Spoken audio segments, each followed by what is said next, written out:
Hey everybody, Nick Espinoza, your chief security fanatic here, and today we're actually talking about Google because I'm asking the question, is Google about to wipe out another $230 billion from Facebook? We'll see what happens here. I think this is interesting. You gotta love it. This is coming from CNBC and multiple sources as well. But here's what's going on. Yesterday on Wednesday, Google announced that it's adopting new privacy restrictions that will essentially cut tracking across apps on its Android devices, following a similar move that Apple made last year that obviously had a huge impact on advertising practices for groups like Facebook. Now, Google says that it's developing new privacy-focused replacements for its current advertising ID, which is a unique string of characters that identifies a user's device. You've got one, I've got one, we all got one, and Google knows them all. Now, the digital IDs in smartphones often help tech companies basically track and share information about consumers, especially on the advertising side. These changes could affect big companies that have relied on these tracking of users across multiple apps. Facebook, for example, is one of those, aka now Meta, but we're just going to call them Facebook because they're Facebook. Now, Apple's adjustments obviously hit Facebook particularly hard.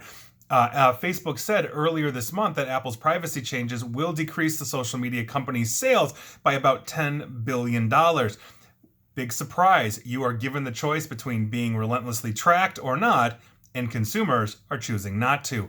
Now, this news continues, obviously, or rather contributed to essentially the $232 billion wipeout from the market cap of Facebook in a single day, and obviously that's a huge problem. Meta, or Facebook, was valued at more than $1 trillion last June, and now they are below $600 billion. That is still a lot of money, but that is vastly lower than they were just 6 months ago. Now, here's the thing. Here's the thing where I'm asking the question, not saying that Google is going to be wiping Facebook out again, because while Facebook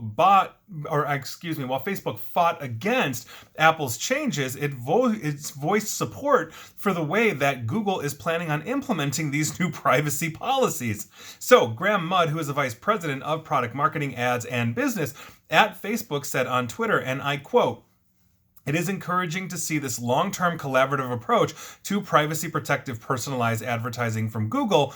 We look forward to continued work with them and the industry on privacy-enhancing tech through industry groups." Now, Google said that it will continue to support the current identifiers that identify all of us right now for the next 2 years, which means that these companies are given time to essentially adjust to the new way that Google is doing this. I actually talked about these changes a few months ago, I believe it was, from Google, as they were looking at more of a group tracking as opposed to a demographic tracking in these kinds of things. But obviously, there's still going to be tracking, and I continue because Apple was criticized by Facebook and other companies for rolling out its app tracking transparency feature, which obviously reduced but not completely eliminated targeted capabilities by limiting advertisers from accessing an iPhone user's identifier.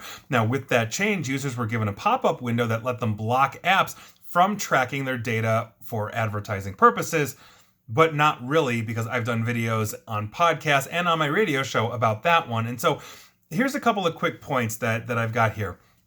Apple's new privacy stance obviously should be applauded, but it has some serious holes, and I've talked about these. So instead of having the advertiser tracking, they are basically circumventing that by doing fingerprint tracking on iPhones. Also, the cereal box looking privacy score is essentially a self-score that developers gave, so I can have the biggest tracking monstrosity of an app on the planet, and I can rate myself as, yeah, I've got no tracking whatsoever, and Apple was essentially just taking me at my word, and now you as a consumer that see that says, oh, Nick's app is not tracking me because here's a score that looks official and I'm tracking the bejesus out of you.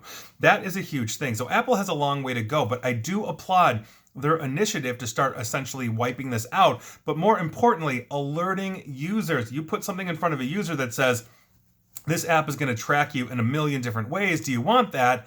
Studies are now proving, and it's been proven for years, but now on the Apple side, that users are overwhelmingly saying no, to the point where Facebook's probably going to lose $10 billion, which I'm a fan of. Now, Part of this also, and this is another point I've got, is that this really feels like lip service from Google, aside from the fact it doesn't take effect for 2 years, which again, their logic is that gives everybody time to adjust to the advertising. Google's entire business model was built on data mining the bejesus out of you and me while we use their quote unquote free products.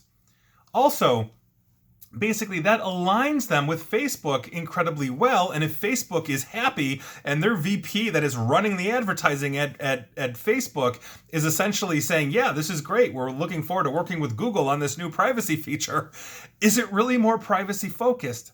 Is it really going to separate us from all of the ways that we are ID'd through our internet service providers, through our apps, through the makers of our phones, and everything else? Is this really going to make us that much more private, even though Google is claiming this? And obviously Google right now is under regulatory scrutiny by the US government and other governments around the world on this stuff. So is this really going to be more privacy focused, especially when you've got Compton and Long Beach together here? That's a huge problem. And when two of the largest companies, and think about this, when two of the largest data mining corporations on the planet agree on privacy, we are all in trouble. And please like, share, follow me here on Facebook and Twitter at NickAESP, where you know you'll be data mined. And please feel free to subscribe to me here on Google's YouTube, where you're going to be data mined. And as always, stay safe, stay online, and please continue to just continue to attempt to stay private. Thanks all.